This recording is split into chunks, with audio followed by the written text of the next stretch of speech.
주님께서 여러분과 함께 마테오가 전한 거룩한 복음입니다.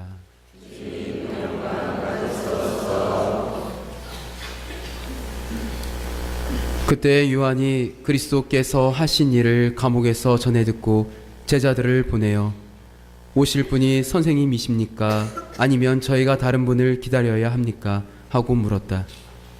예수님께서 그들에게 대답하셨다.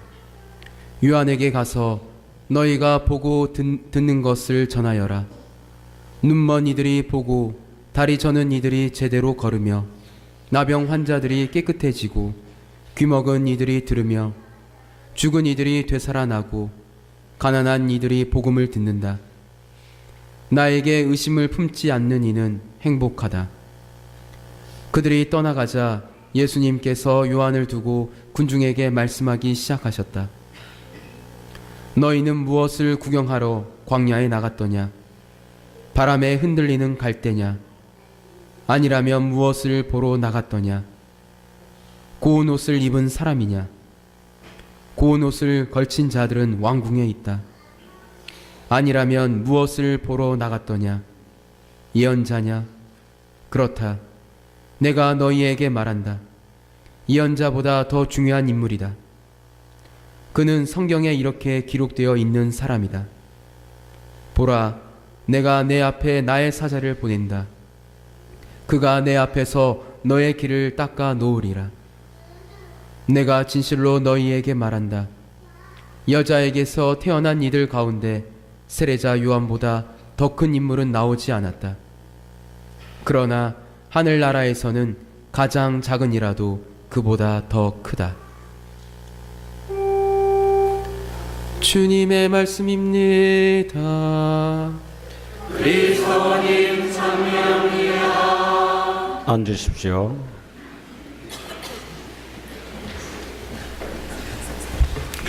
참 예수님 반갑습니다.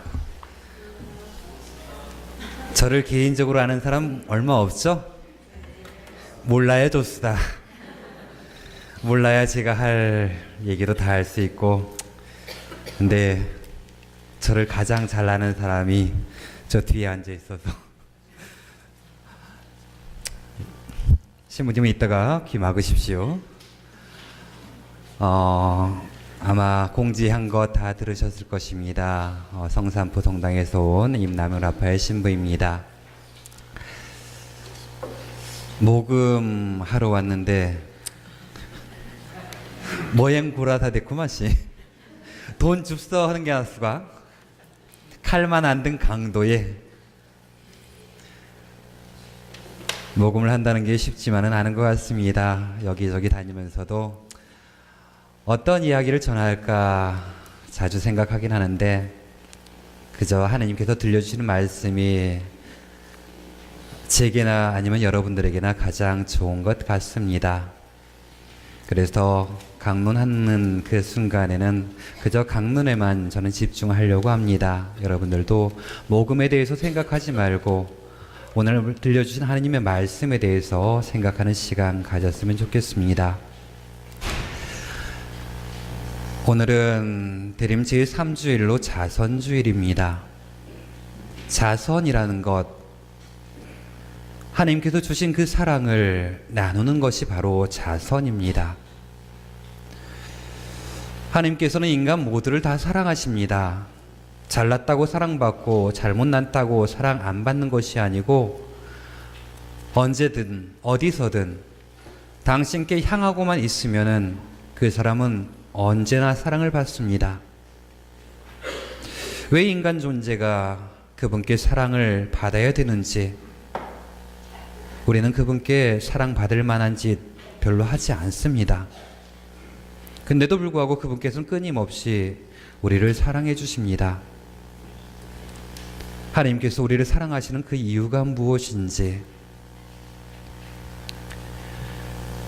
오늘 복음에서 예수님께서는 세례자 요한의 제자들이 자신에게 와 당신 누구냐고 묻자 그저 이렇게 말합니다. 너희가 보고 듣는 것을 전하여라. 눈먼 이들이 보고 다리 저는 이들이 제대로 걷고 나병 환자들이 깨끗해지고 귀먹은 이들이 듣고 죽은 이들이 되살아나고 가난한 이들이 복음을 듣는다. 이 한 문장은 예수님께서 온 생애를 거쳐 행하신 그 행위에 걸맞는 그러한 문장입니다. 예수님께서는 세상에 오셔서 공생활 동안에 늘 그러한 모습을 가지셨습니다. 아픈 이들과 함께하고 그들의 하소연을 다 들어주고 그리고 가난한 이들 그들과 함께 식숙을 같이 했습니다. 그분께서 그렇게 하신 이유 단 한 가지입니다. 사랑 때문에. 아버지 하느님의 사랑을 당신이 전해야 하는 그 사명 때문에 그리 하신 것입니다. 우리 또한 그분의 사랑을 전하고자 하는 메신저가 되어야 합니다. 그분을 믿고 진정으로 따르는 제자라면은 당연히 그리 하여야 될 것입니다. 특히나 예수님께서 오심을 기다리는 이 대림 시기에는 더욱 그러합니다. 회개하고 보속하고 속죄하고 다른 것이 아닙니다. 내가 하나님의 사랑을 얼만큼 잘 실천하느냐에 따라서 나의 회개가 드러날 것이고 나의 속죄가 될 것이고 근데 그 사랑하기가 무척이나 힘이 든 것 같습니다. 어떤 한 아이가 있었습니다. 그 아이는 정말 찢어지게 가난한 집안의 막내 아들로 태어납니다. 어릴 적 그 아이는 그 가난이 무척이나 싫었습니다. 아버지 어머니가 뼈 빠지게 농사를 짓는데 집안 형편은 별로 피는 것도 안 보이고 저녁이 되면 아버지가 빈문서 작성하는 것도 그저 짜증스러웠고 불만거리였습니다. 어머니가 아버지와 함께 밭일을 하느라 얼굴이 새카맣게 그을리고 손등이 거북이 등짝 마냥 쩍쩍 갈라지는데도 그 아들은 그것이 안쓰럽거나 자랑스럽거나 한 것이 아니고 먼저 부끄럽게 생각했습니다. 왜 다른 어머니들처럼 그렇게 꾸미지 않느냐고 하면서 말입니다. 어느 날인가 그 어미가 그 아들놈을 위해서 운동화 한 켤레 사들고 학교로 찾아갔는데 그 아들놈은 어머니에게 벌컥 화를 냅니다. 왜 친구들에게 어머니의 부끄러운 모습을 보이냐 하면서 말입니다. 그날 밤에 그 어미는 그 못난 아들놈 머리맡에 앉아서 그저 눈물만 흘릴 수밖에 없었습니다. 아버지가 농사일에 바쁘고 생활비에 쪼들리면서도 그 아들이 놀아달라고 하면은 기꺼이 연도 만들어주고 팽이도 만들어주면서 함께 놀았습니다. 그 아들놈은 자신이 기쁘니까 당연히 아버지도 기쁠 줄로만 생각했습니다. 아버지는 다른 할 일도 많은데 정말 시간을 쪼개서 그렇게 한 것인데도 불구하고 말입니다. 여름방학을 하고 그 아들이 성적표 받아들고 집으로 찾아갔을 때 한참이나 떨어진 성적표를 보면서 그 아비는 내심 서운한 마음이 들었지만 혹여나 그 아들이 기가 꺾일까봐 괜찮다고 다음 학기에 열심히 더 잘하면 된다고 하며 등을 다독거려 주었습니다. 어머니는 자식들 앞에서 눈물 흘릴 자리나 있었지만은 아버지는 그러한 자리마저도 없었습니다. 그 아이가 어느 정도 자랐을 때 늦은 시간 동네 어귀에서 소주 한잔 하시고 집으로 돌아가시는 아버지 뒷모습을 물끄러미 바라보자니 어릴 적에는 크게만 보였던 그 아버지의 모습이 나이가 들고 나니 왜 그렇게 이제는 작아 보이는지, 없는 살림 있는 살림 다 털어서 그놈 대학 다 졸업시키고 나니까 이제 취업도 하고 저놈 혼자 냅둬도 괜찮겠거니 했는데 그 아들놈 잘 다니던 직장 다 때려치고 집으로 돌아옵니다. 이제까지는 아버지 어머니 뜻 따라 그렇게 살아왔으니 이제는 자신의 뜻으로 살겠다고 하면서 말입니다. 그리고는 자신은 수도원에 간답니다. 그 부모 속은 새카맣게 타들어가는데도 그래도 아들 뜻을 존중해서 그래 세상에는 정말 죽을 수 있고 겸손되이 살아갈 수 있다면 그 길을 걸어가라 하시며 그저 등 떠밀며 눈물만 흘리셨습니다.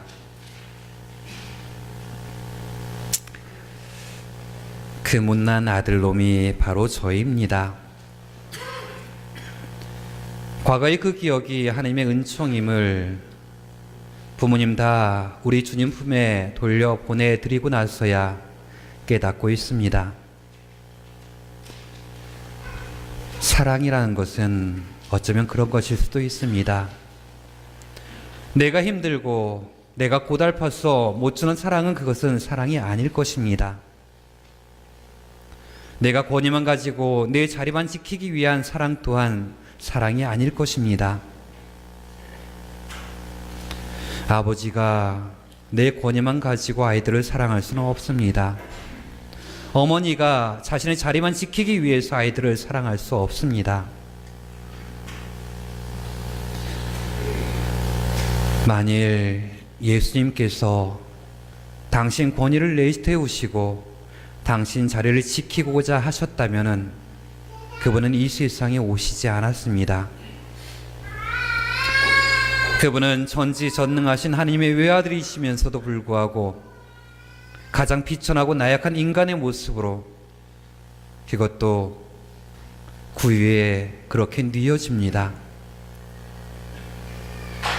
그 이유는 당신 권위, 당신 자리를 지키고서는 우리 부족한 인간들을 사랑할 수 없다고 판단했기 때문입니다. 그래서 우리 인간의 눈높이로 그렇게 내려와 주신 것입니다. 우리는 그러한 사랑을 하며 살아가야 됩니다. 내 자신을 낮추고 나의 것을 버리면서 그렇게 살아가야 됩니다. 만일 그러지 않다면은 이 성당에 오는 것, 그 또한 우리는 가식적인 모습밖에 되지 않습니다. 진정으로 사랑하기는 이처럼 어렵습니다. 저 또한 마찬가지입니다. 사제로 살아가는 저의 모습 안에서도 주님의 사랑을 본받는다는 것은 무척이나 어려운 일입니다. 처음 성산부에 발령받고 우도라는 공소에 찾아갔을 때, 그때 성전 옆에서 십자가 바로 옆으로 빗물이 흐르고 있었습니다.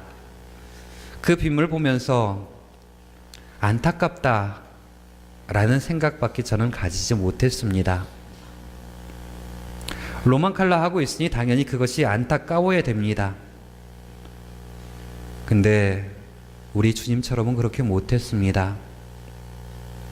우리 주님은 각자의 마음이 아픈 곳을 다 헤아리시는데, 저는 그곳 공수에서 생활하고 계신 신자분들의 마음 조금도 몰랐습니다. 얼마나 어려운지, 얼마나 힘든지. 주교님께서 저에게 성전과 교육관과 사제관 다 지으라 하셨을 때도 예, 그렇게 하겠습니다 라는 순명의 대답은 하였지만은 그날부터 몇 날 며칠 동안 예수님과 씨름했습니다. 왜 내게만 이러한 일을 주냐고 말입니다. 왜 제가 꼭 이 성당 지어야 됩니까? 저 아니라도 다음에 오신 신부님이 하면 되지 않습니까? 한참이 지나고 나서야 저의 모습을 볼 수 있었습니다. 그것도 저를 지도해 주시던 교수 신부님 강해 주신 강의 노트를 보고 말입니다. 사제는 신자들에게 아버지의 사랑을 그리고 어머니의 사랑을 베풀어야 한다. 만일 그러지 못한 사제가 있다면은 그 사제는 반쪽 사제일 따름이다. 저는 그때까지 진정 반쪽으로만 사제 생활했던 것 같습니다. 로망칼라하고 수단 입을 때나 제의 입을 때나 사제였지, 진정으로 아버지가 가질 수 있는 그 사랑의 마음을, 어머니가 가질 수 있는 그 희생의 마음을 저는 갖지 못했었습니다. 하느님의 사랑은 이처럼 힘든 것입니다. 그럼에도 불구하고 그분께 불림받은 우리들은 그 사랑을 실천하고자 노력해야 됩니다. 부족해도 사랑하고, 없어도 사랑하고, 미워도 사랑하고, 우리 주님께서 그렇게 원하시니까 그렇게 하도록 끝까지 노력은 해야 될 것입니다. 예수님께서 오심을 기다리는 이 대림시기 중반에 나의 사랑은 얼만큼 되고 있는지 한 번쯤은 되돌아볼 수 있어야 할 것입니다. 다 부족하지만 여러분이나 저나 그래도 끝까지 이 사랑의 길을 걸으며 그분 앞에 나아갈 수 있도록 노력할 수 있기를 이 시간 기도드립니다.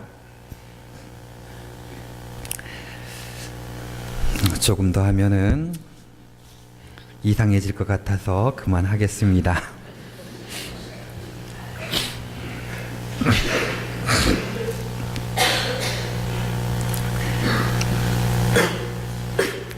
예, 아마 주보 사이에 성전관리 봉헌 약정서가 들어있을 것입니다. 그 봉헌 약정서 적는 방법 알려드리겠습니다. 안쪽에 기부자 보관용, 본당 보관용이라고 적혀 있는데, 기부자 보관용은 봉헌금 봉헌자 납부 방법 세 군데를 적어주시면 될 것 같습니다. 그리고 본당 보관용에는 기도 지향과 봉헌금 봉헌자 납부 방법, 그리고 입금자명, 성명 이렇게 나와 있습니다. 본당 보관용에 기도 지향을 꼭 적어 주십시오. 그러면 그 기도 지향에 맞게 제가 우도 공수에서 평일 미사 드릴 때 그 지향 따라 미사를 봉헌하도록 하겠습니다. 그리고 봉헌자와 입금하시는 분이 다를 경우에 아버지가 이 자리에서 봉헌 약정을 하시고 입금하시는 분이 어머니일 경우에는 아버지 어머니 이름을 다 적어 주시기 바랍니다. 그리고 만일 기부금 영수증 필요하신 분이 내 아들이라면은 내 아들 이름까지도 다 적어 주십시오. 그래야 저희들이 행정 처리하는데 착오가 없을 것 같습니다. 특히 기부금 영수증 필요하신 분은 주민등록번호까지도 다 적어 주시기 바랍니다. 혹시 지금 여기에서 주민등록번호 뒷자리 6자리를 모르시는 경우에는 앞자리만이라도, 곧 생년월일만이라도 적어 주시면 저희들 행정 처리하는데 조금 수월할 듯 합니다. 여기에 적히는 모든 개인 정보는 오로지 기부금 납입 증명서와 그리고 본당에서 행정 처리하는 데만 사용될 것임을 약속드립니다.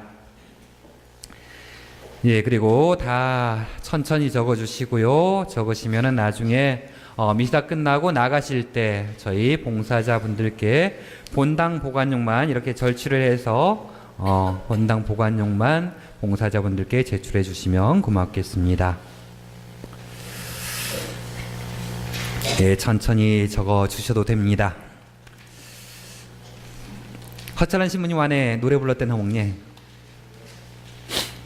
꼭 노래는 했던 선배 신부님이란 분들이 노래 불러보니까 후배들은 안 부르면 안 되죠 맛이. 선배가 시키면 해야 되죠.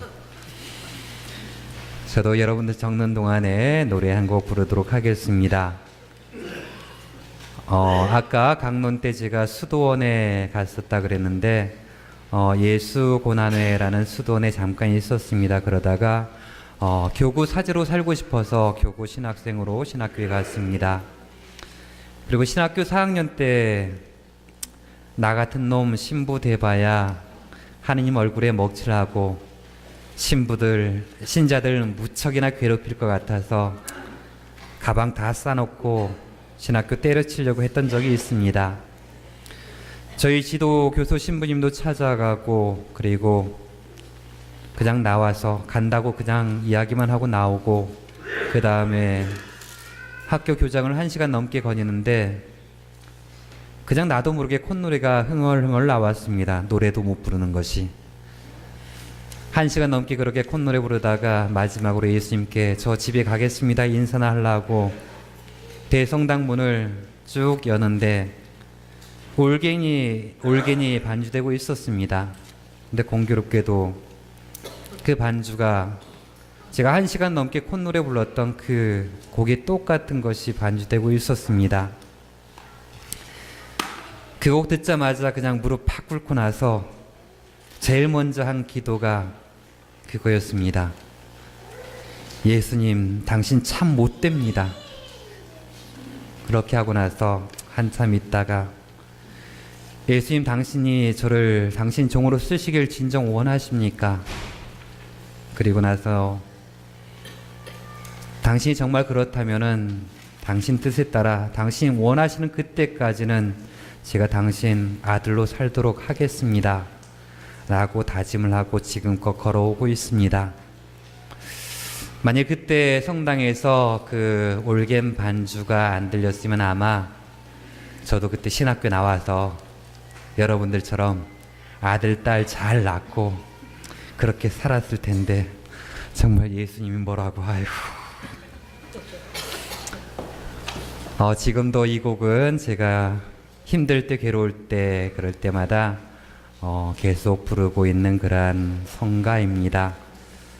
여러분들 다 아는 가톨릭 성가 61장 주 예수와 바꿀 수는 없네 라는 그러한 곡인데 저 음치고 박치입니다.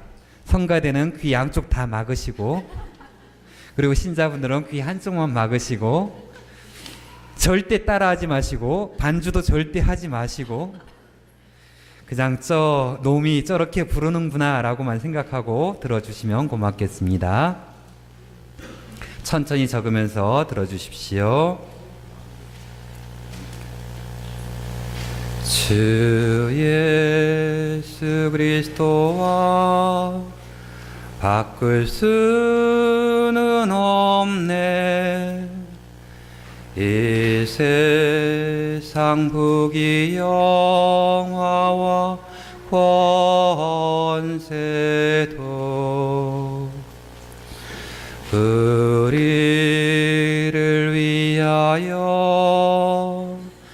돌아가신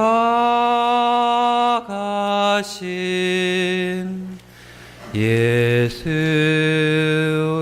그 없인 사랑이여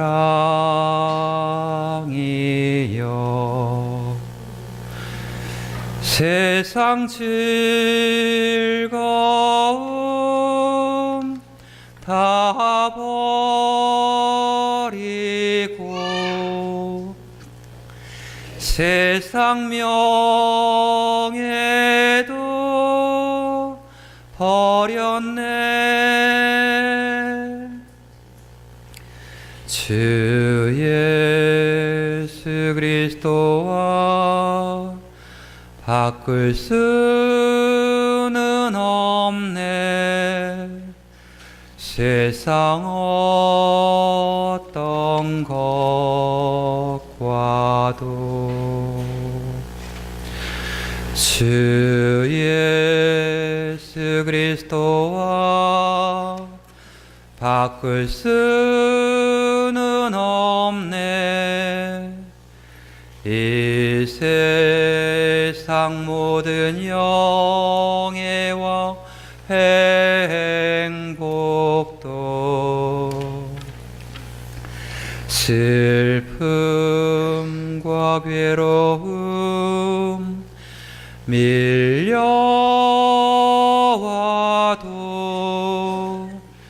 영원 영원히 주님만 의지하리.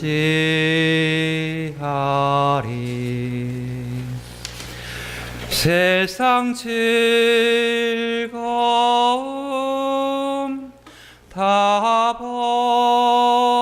버리고 세상 명예도 버렸네. 주 예수 그리스도와 바꿀 수는 없네. 세상 어떤 것과도. 고맙습니다.